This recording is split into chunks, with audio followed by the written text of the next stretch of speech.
অবশেষে টাঙ্গাইলের শাড়ি নিয়ে ভারতে আইনি লড়াই শুরু করেছে বাংলাদেশ সরকার। এরই মধ্যে সে দেশের আদালতে লড়তে নিয়োগ দেওয়া হয়েছে আইনজীবী। হাইকোর্টকে সরকার জানিয়েছে ভারতে তারা ভালো একটি রায় পাবেন বলে আশা করছে। ভারতের শিল্প মন্ত্রণালয় গেল 2 জানুয়ারি বাংলার টাঙ্গাইল শাড়ি বা টাঙ্গাইল শাড়ি অব বেঙ্গল নামে একটি শাড়িকে জিআই পণ্য হিসেবে স্বীকৃতি দেয়। অথচ টাঙ্গাইল নামে ভারতে কোনো এলাকাও নেই। তোলপাড় শুরু হয় এপার বাংলায়। এদেশে টাঙ্গাইল শাড়ি কি করে ভারতের হয়, নড়েচড়ে বসে বাংলাদেশ সরকার। কূটনৈতিকভাবে লড়াই নামে বাংলাদেশ। এপ্রিলের আগেই জানানো হয় আপত্তি। নিজেদের পণ্যের সত্ত্ব ফিরে পেতে আইনি লড়াইয়ের ঘোষণা দেয় বাংলাদেশ।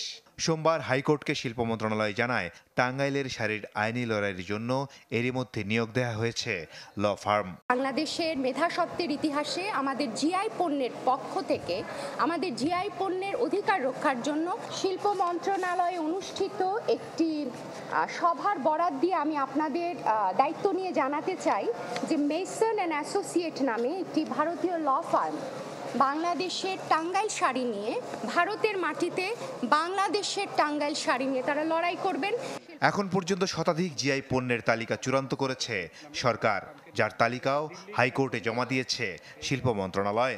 প্রতিটি জেলা থেকে বিভিন্ন পণ্য নিয়ে একটি তালিকা প্রকাশ করা হয়েছে, যেটি ছিল কোর্টের আদেশের একটি অংশ, যে জিআই পণ্যের পূর্ণাঙ্গ তালিকা। এবং এটাও বলা হয়েছে যে এই তালিকা ক্রমবর্ধমান হারে চলবে। একই সাথে যেই পণ্যগুলো জিআই হিসেবে ইতিমধ্যে নিবন্ধিত হচ্ছে বা হওয়ার প্রক্রিয়া চলছে, সেই তালিকাটাও দেয়া হয়েছে। 2 সপ্তাহ পর জিআই পণ্য নিয়ে পরবর্তী শুনানি হবে হাইকোর্টে। তখন জানানো হবে ভারতের সাথে আইনি লড়াইয়ের হালনাগাদ তথ্য। মাসুদুর রহমান, চ্যানেল 24, ঢাকা।